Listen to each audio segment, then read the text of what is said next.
Olá, seja muito bem-vindo ao meu curso de Direito Constitucional, Teoria da Constituição. Eu sou o professor Matheus Passos e essa é a terceira parte da minha aula sobre organização do poder político do Estado. Na terceira parte dessa aula, a gente vai falar sobre três elementos que são fundamentais no que diz respeito à organização do poder político do Estado.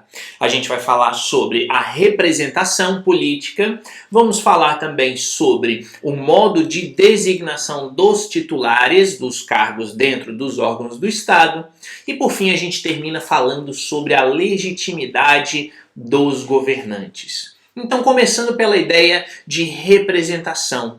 O que é a representação? Eu coloquei aqui o conceito da professora Maria Lúcia Amaral, em que ela diz que a representação corresponde à ideia de tornar presente quem está ausente, através do estabelecimento de uma relação que una adequadamente o representado e o representante. Ou seja, o representante, em tese, e aqui de maneira muito simplificada, vai agir em nome do representado, vai atuar em nome do representado, e quanto a isso, acredito que você que está aí me assistindo não tem dúvidas, mas vale destacar um detalhe, que a relação entre representante e representado precisa ser firme, precisa ser estável, precisa ser constante. E precisa ser verdadeira, acrescento eu aqui. Então, nessa perspectiva, a relação de representação política é juridicamente definida por isso. O representante age em nome do representado, mas existem vínculos constantes entre um e outro. Por outras palavras, como eu coloquei aqui, significa então dizer que o mecanismo da representação política busca fazer com que a vontade do povo esteja presente dentro dos órgãos de representação, com destaque maior para os órgãos do Poder Legislativo, porque seguindo a ideia do Locke que eu expliquei rapidamente na segunda parte dessa aula, é o Poder Legislativo que cria leis. Portanto, aqui, pegando o conceito de representação e trazendo para a organização política do Estado, é lógico que o representante vai concretizar a vontade do povo e deve haver um vínculo claro e constante, então, entre o representante e o representado, que nesse caso é o cidadão. E é por isso que se busca, assim, tornar o povo presente no exercício do poder político, ou seja, a representação tem esse objetivo, fazer com que o povo, colocando aqui a ideia de povo de maneira geral, né, esteja presente nesse momento do exercício do poder político.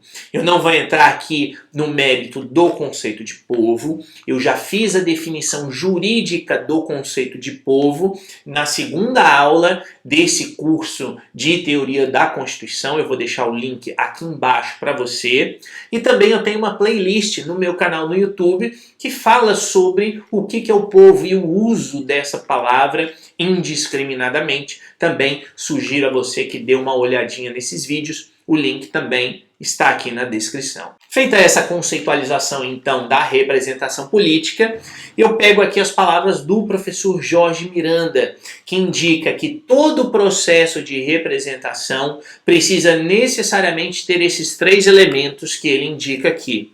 Primeiro, não pode haver representação política quando se verifica a identidade entre o titular do poder e o governante, o que é óbvio, quer dizer, se eu sou um cidadão, eu me candidato e agora eu sou um deputado, eu não me represento, não tem como ser a mesma pessoa sendo representante e representado ao mesmo tempo. Portanto, é necessária a existência de duas pessoas diferentes para que efetivamente exista a ideia da representação política.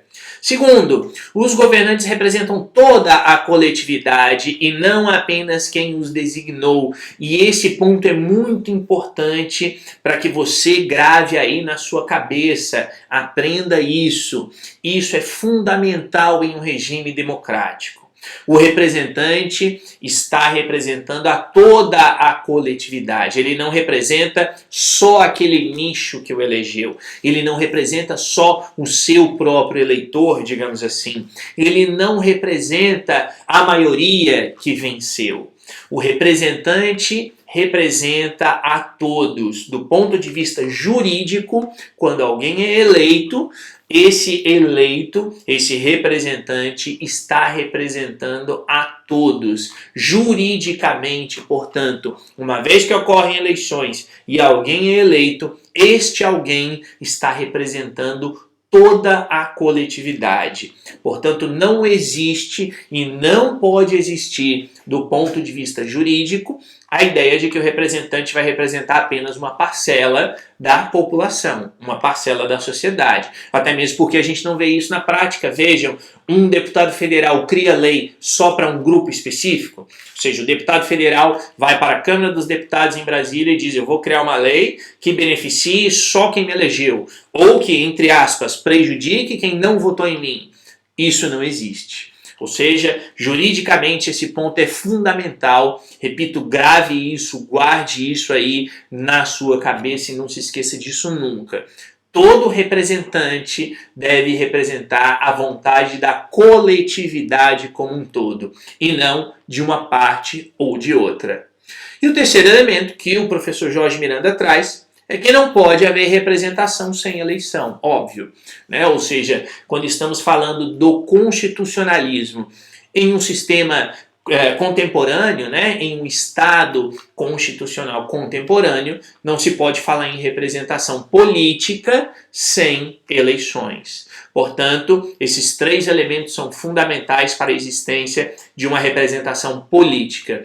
Não pode haver, não pode ser a mesma pessoa, ela não pode ser representante e representado ao mesmo tempo, primeiro ponto. Segundo, o representante representar toda a coletividade, não só a um grupo específico.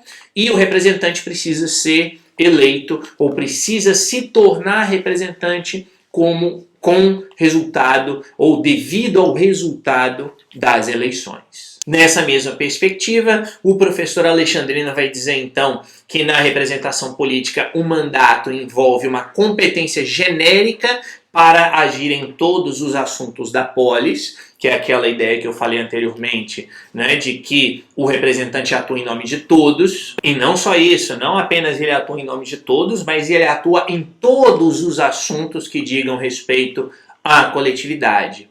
Da mesma forma, aquele que age, ou seja, o representante, é livre para escolher os melhores modos e os melhores meios de exercer as suas funções. Obviamente que quando a gente diz que ele é livre, dentro daquilo que a lei lhe permite, é claro que estamos falando de um Estado de direito. Ele age em nome dos interesses da comunidade como um todo, né? E daí então a gente tira essas duas conclusões. Que a representação política no Estado democrático de direito hoje se fundamenta na ideia de um mandato livre ou representativo e também na proibição do mandato imperativo. Ou seja, não pode haver aquela ideia de que o representante é eleito para fazer exatamente aquilo que o cidadão deseja. Quer dizer, a ideia é que o representante, ainda que atue em nome do cidadão, está ali atuando de uma maneira genérica, como foi colocado no primeiro ponto aqui. Ele possui uma competência genérica para atuar em relação a tudo. Portanto, a gente não pode exigir a gente cidadão, nessa perspectiva jurídica representativa, que o candidato, que o eleito agora, que o representante, faça isso ou faça aquilo. Quer dizer, dentro daquilo que lhe é a titularidade do seu cargo, ou seja, a possibilidade de agir para criar uma lei, por exemplo, voltando ao exemplo que eu dei nas duas partes dessa aula, o representante ele deve ser livre para agir da melhor maneira possível. Porque de repente o cidadão acredita que é melhor que seja criada alguma lei referente a investimentos em saúde, por exemplo, mas o representante, ao perceber o todo, ele percebe que é melhor investir em educação. Então é nessa perspectiva que o representante possui juridicamente essa competência genérica para atuar em todos os assuntos da polis, ou seja, do Estado, e ele deve ser livre para atuar dentro da lei conforme aquilo que é necessário ser feito. Daí aquela ideia que eu enfatizei antes de que o representante atua em nome de todos e não apenas em nome daqueles que o elegeram. Esse é um dos elementos, portanto, que vai fazer com que o representante possua essa ideia de mandato livre, ou seja, não pode haver o mandato imperativo em um sistema constitucional, democrático e representativo na atualidade. E ainda, na democracia constitucional e na representação política atual, esses dois elementos, então, eles se fundamentam na ideia do sufrágio universal, como eu tinha citado o professor Jorge Miranda antes, ou seja, são necessárias eleições, e ainda a função mediadora dos partidos políticos, ou seja, do ponto de vista de um Estado democrático de direito constitucional, não se deve haver uma representação direta, ou seja, trocando em miúdos, não deve haver uma candidatura avulsa. Por quê? Porque isso fragiliza a democracia, isso não favorece a democracia. E por que fragiliza e não favorece? E aqui um pequeno parêntese para você. Porque no âmbito da democracia representativa que nós temos hoje, do Estado constitucional de direito, me permita chamar assim, estamos trabalhando com instituições, ou seja, estamos aqui falando de órgãos, estamos aqui falando de uma pessoa jurídica que é o Estado de uma maneira bem geral. Estamos falando da representação política que é feita por meio de instituições, ou seja, o cargo de deputado federal está inserido no âmbito de um órgão, portanto, de uma instituição.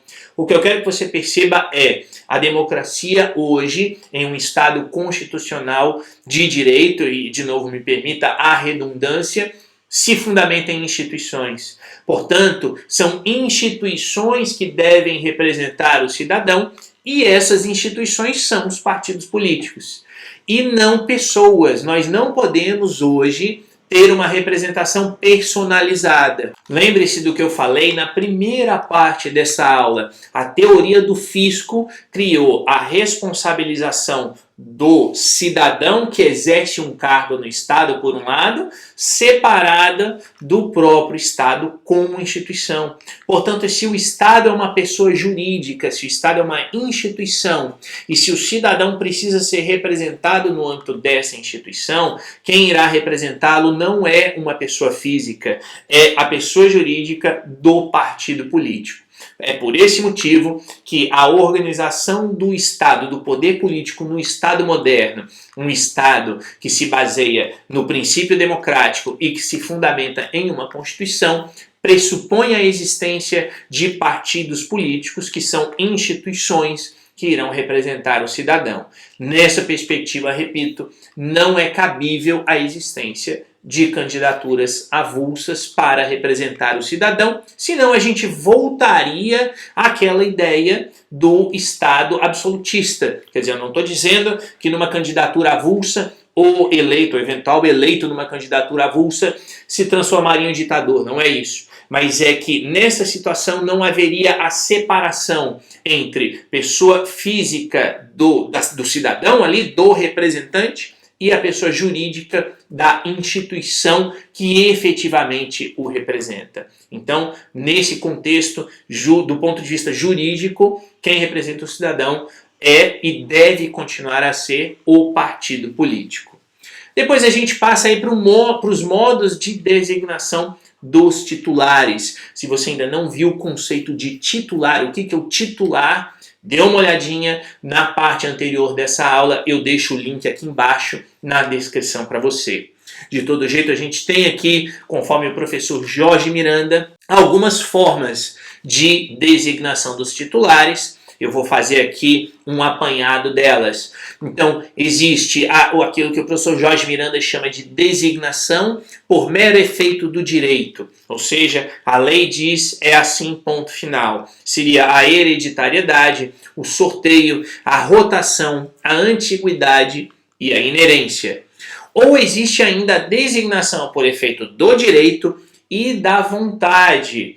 Ou seja, aí não basta a lei dizer, mas deve haver uma atuação de outrem para que aquele representante, para que aquele titular, se torne então efetivamente, o titular daquela função, daquele cargo. E aí o professor Jorge Miranda indica a cooptação, depois vem a adoção, a nomeação, a eleição, a aclamação e a aquisição revolucionária.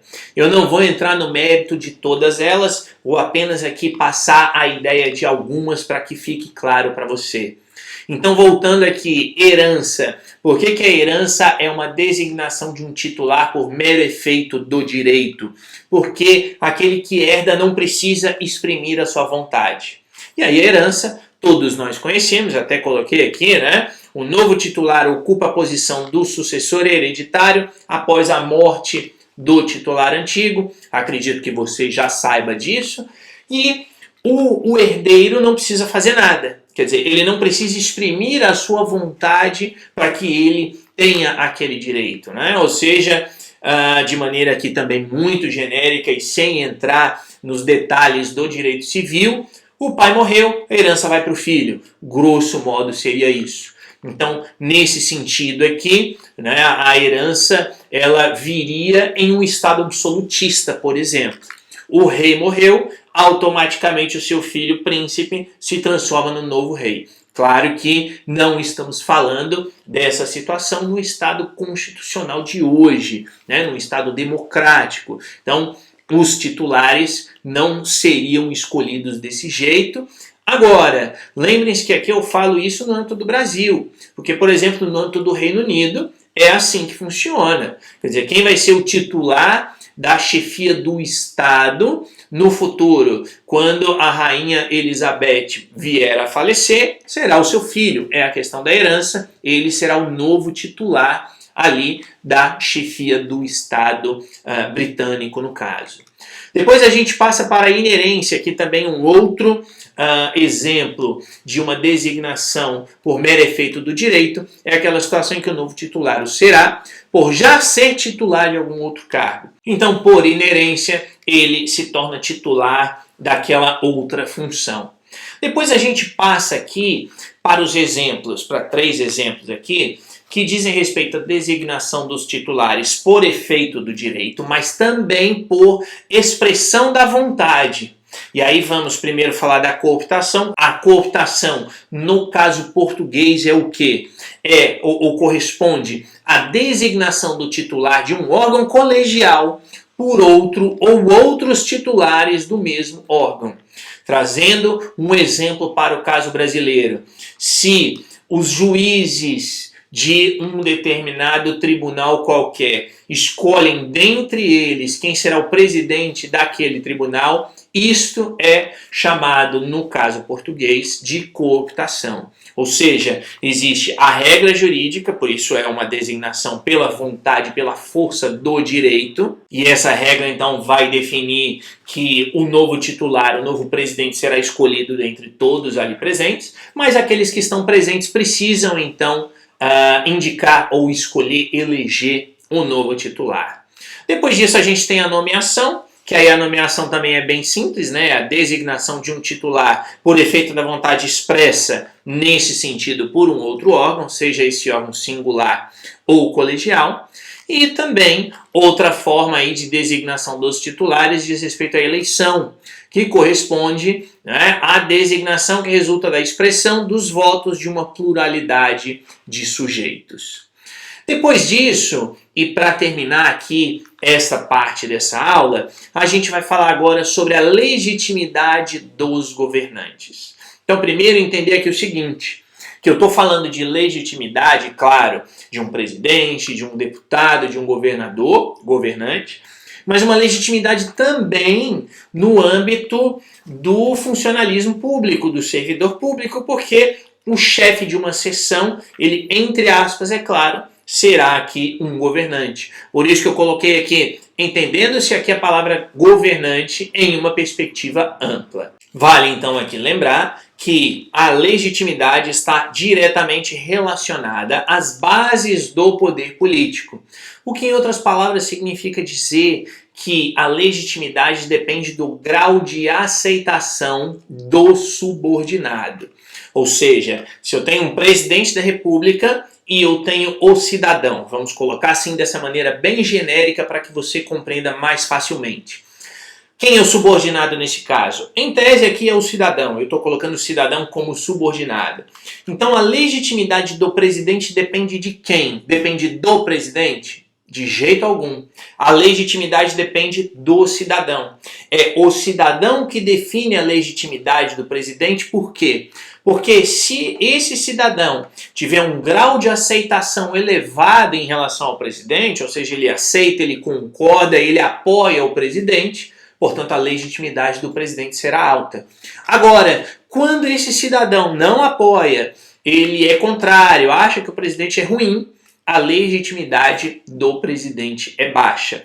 Claro que essa explicação ela é colocada do ponto de vista sociopolítico e eu explico esse conceito em mais detalhes em um outro vídeo meu, cujo link está aqui na descrição.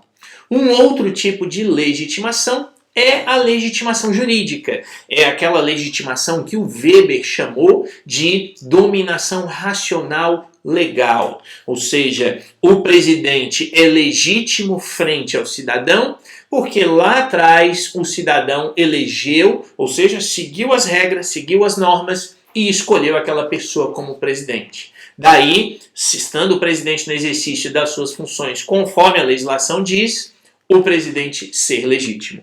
Então percebam que existem essas duas visões da legitimidade dos governantes e, consequentemente, a legitimidade de um chefe de uma seção, como eu disse antes.